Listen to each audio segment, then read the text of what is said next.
जेव्हा तुझ्या पटाना उधळी मुजोर वारा, जेव्हा तुझ्या पटाना.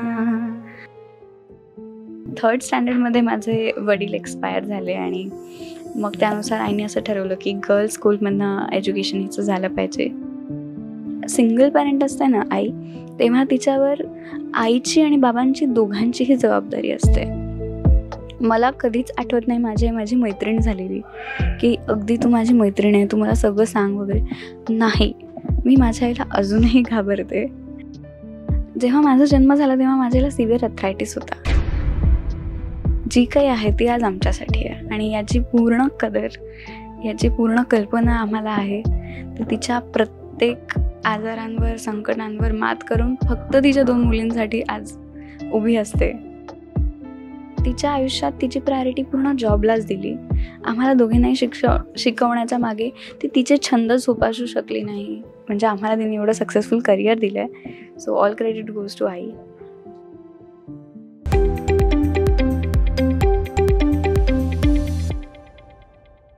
नमस्कार, मी लक्ष्मी चापोरकर आणि प्रेमाची गोष्ट मालिकेमधली कोमल.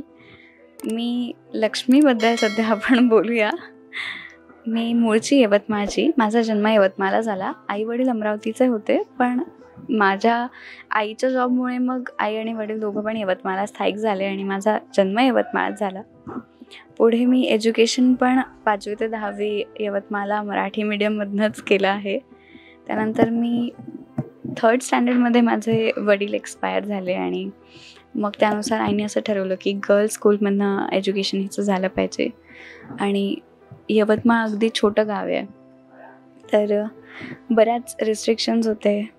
आई स्वतः प्रोफेसर असल्यामुळे तिचा एक शिस्त घराला होती, जी सांभाळत आम्ही लहानाचे मोठे झालो 10वीपर्यंत. आणि मग यवतमाळात ॲज आय सेड छोटं शहर आहे, तर मला शिक्षणासाठी संधी फार काही नव्हती. आणि घरामध्ये माझी आई म्युझिक लेक्चरर आहे, त्यामुळे गायिका आई आहे, ताई गाते, मामा गातात.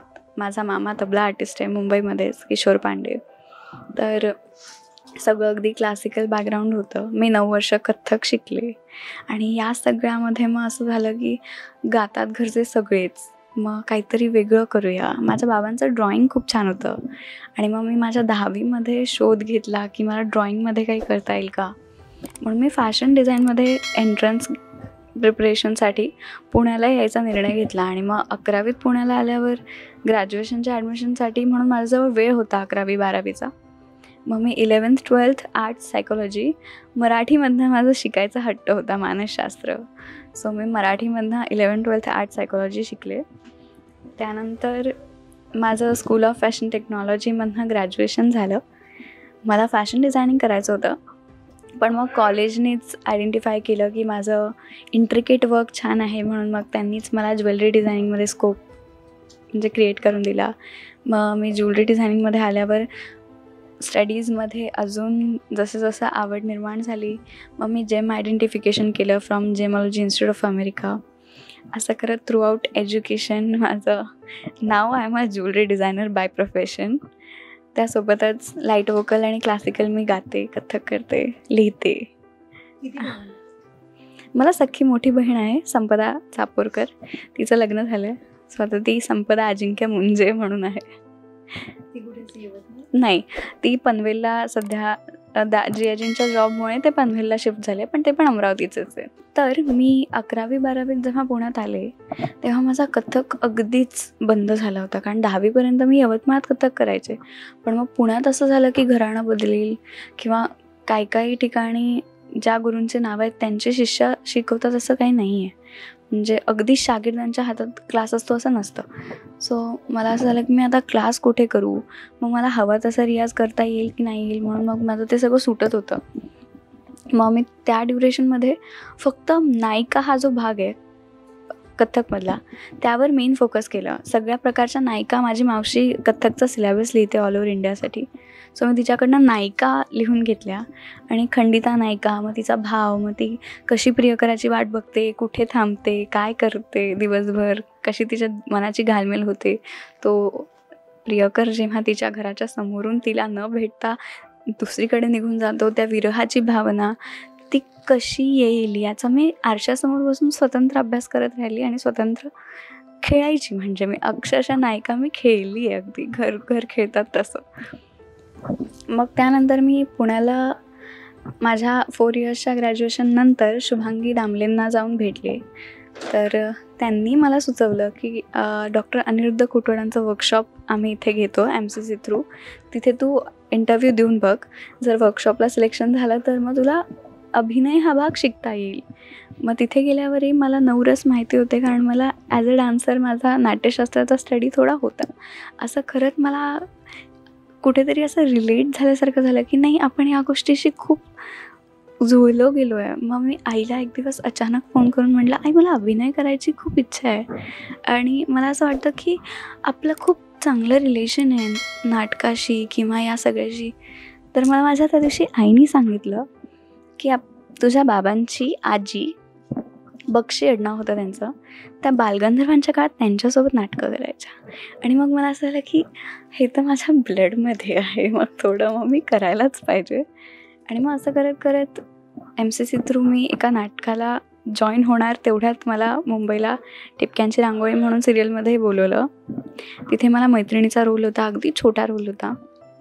मग मला असं झालं, जर मी मुंबईला शिफ्ट झाले तर माझा मामा पण मुंबईतच असतो, मग मला गाण्याचा रियाज करता येईल, कथ्थकचा रियाज करता येईल. शिवाय इथे फ्रीलान्सिंगसाठी ज्वेलरी ब्रँड्स आहेत, म्हणजे फ्री हँडली काम करता येईल. सो मी मुंबईला आले आणि लगेच मग कोण्या राजाची ग राणी तू म्हणून सिरियल आहे, त्याच्या फर्स्ट डे स्युसाईड सिक्वेन्समध्ये मला बोलवलं गेलं. आणि तिथे डायलॉग नव्हते, फक्त स्युसाईड करायचं होतं. त्या एक्सप्रेशन्सवरून बऱ्याच जणांनी फोन केला, कळवलं की तू छान काम करते. हळूहळू मग काही मोठ्या अभिनेत्रींना भेटले, त्यानंतर काही सरांना भेटले, त्यांनी मला गाईड केलं. असं करत हळूहळू मी इंडस्ट्रीमध्ये आले. आणि मग एक दिवस अचानक नेहाताईचा फोन आला की तू माझ्या सिरियलसाठी लॉक झाली आहे. मी यवतमाळात होते आणि मी आईला म्हटलं की मी सिरियल करायला जाते. आई म्हटली ठीक आहे जा. नाही, माझी आई यवतमाळला असते, जयश्री चापोरकर म्हणून, आणि तिला पांडे मॅडम म्हणून सगळे ओळखतात. ती यवतमाळला दाते कॉलेज कला आणि वाणिज्य महाविद्यालयाला संगीत प्रोफेसर आहे.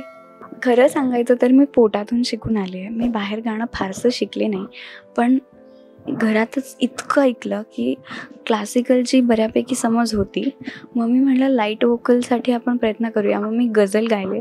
युनिव्हर्सिटीमधनं पण गझलला मी गोल्ड मेडल आणलं. म्हणजे मी ठरवलं होतं 4 वर्ष मुंबईत पुण्यात फार गाऊ नये, कारण की असं होतं की लेक्चररची मुलगी तर ती पहिला नंबरच आला पाहिजे, असं माझ्या आईचा अट्टाहास होता की तू डिग्री, मी तुला जर चांगले पैसे देऊन जर तुला चांगलं शिक्षण देते तर मला चांगलेच रिझल्ट्स लागतील.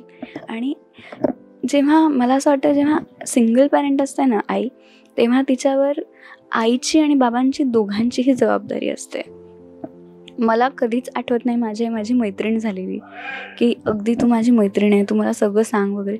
नाही, मी माझ्या आईला अजूनही घाबरते. मी अजूनही तिच्या शब्दांच्या बाहेर नाही आहे. तिने मला 10वीत सांगितलं होतं, मी तुला घराच्या बाहेर शिकायला पाठवते, पण वडील नसताना मी दोन्ही मुली मोठ्या करते. उद्या मुली वाईट वागल्या तर लोक मला वाईट म्हणतील, त्यामुळे तुम्ही विचार करून वागायचं. आणि त्या भीतीपोटी माझी अजूनही हिंमत नाही की मी माझी कुठली गोष्ट शी पटकन डिसिजन घेऊ, किंवा आईचं ऐकण्यातच आहे सगळं. आदरयुक्त भीती म्हणता येईल, प्रेम तर असंख्य. कारण की माझी आई ॲक्च्युली, जेव्हा माझा जन्म झाला तेव्हा माझ्याला सिव्हिअर अथरायटिस होता आणि ती बेड पेशंट होती. आणि बाबांच्या डेथनंतर माझ्या आईने दोन्ही नी रिप्लेस केले, आणि ती जी काही आहे ती आज आमच्यासाठी आहे. आणि याची पूर्ण कदर, याची पूर्ण कल्पना आम्हाला आहे. तर तिच्या प्रत्येक आजारांवर, संकटांवर मात करून फक्त तिच्या 2 मुलींसाठी आज उभी असते. कितीही दुःख झेलीत तरी आमच्याकडे बघून ती कायम हसत असते. तिला किती बरं नसलं तरी मावशी गावात आहे, ती मदतीला जाते. पण मग तिचा मला एक फोन येतो की बाळा, मी बरं वाटलं की तुला व्हिडिओ कॉल करेल, सध्या बरं नाही आहे पण बरं वाटलं की व्हिडिओ कॉल करेल, तुझं काम संपलं की मला तू फोन कर. आणि त्या सगळ्यामध्ये एक सेकंड थॉट असा असतो की नक्की हिला बरं आहे ना. मग मी एक कुठेतरी एका लिमिटपर्यंत मी वेट करते की तिचा फोन आला ठीक, नाही आला तर मी दुसऱ्या दिवशी यवतमाळात असते. असावंच लागेल, कारण की आज असं कुठेतरी तिच्याही मनाला असं वाटतं की बाबा हवे होते. आम्हालाही कळतंय की बाबा हवे होते, कारण की ती एकटी राहणं is a very big deal. आणि यवतमाळसारख्या शहरात तर खरंच बिग डील आहे. आणि तरी तिने आज एवढा 2 सक्सेसफुल मुली, म्हणजे आम्हाला तिने एवढं सक्सेसफुल करिअर दिलं आहे. So all credit goes to आई. आईनी तिच्या आयुष्यात तिची प्रायोरिटी पूर्ण जॉबलाच दिली. आम्हाला दोघींनाही शिकवण्याच्या मागे ती तिचे छंद जोपासू शकली नाही. त्यानंतर ती ॲथलेटिक्समुळे तिचा आवाज थोडा जसा आधी होता तसा आता नाही आहे. त्यानंतर तिचा ॲस्ट्रोपायसिसमुळे सलायवा क्रिएट होत नाही तोंडामध्ये, त्यामुळे ती मोकळी गाऊ शकत नाही. सो मन मारून तिने जे काही आम्हाला जगवलं आणि तिचा सगळे छंद जे बाजूला राहिले, मला ते तिला नको होऊ द्यायला होतं. आणि मग मला असं झालं, तिला जे जे आवडतं, माझ्याही नाटकात काम करायची, माझे डान्स छान करायची, माझी गायची सुंदर. त्यामुळे माझी ताई BA first class merit student, तिचं फोटो, तिचे सगळे स्वप्न तिने आमच्यात जगले. आणि आम्ही तिला त्याचे तेवढेच रिझल्ट द्यायचा प्रयत्न करतो. आणि मला असं वाटतं की खरंच त्या छोट्या गावात तिच्याच सारखं आयुष्य त्या गावात तिथल्या तिथे असं नको तिला. आमच्याही बाबतीत तेच. माझी आई ॲक्च्युली संगीत कलोपासकाचे अध्यक्ष होते, आईचे वडील, आणि ती तेव्हा किशोरी अमोणकरांच्या मागे सुद्धा नंबरा घेऊन बसलेली बाई आहे.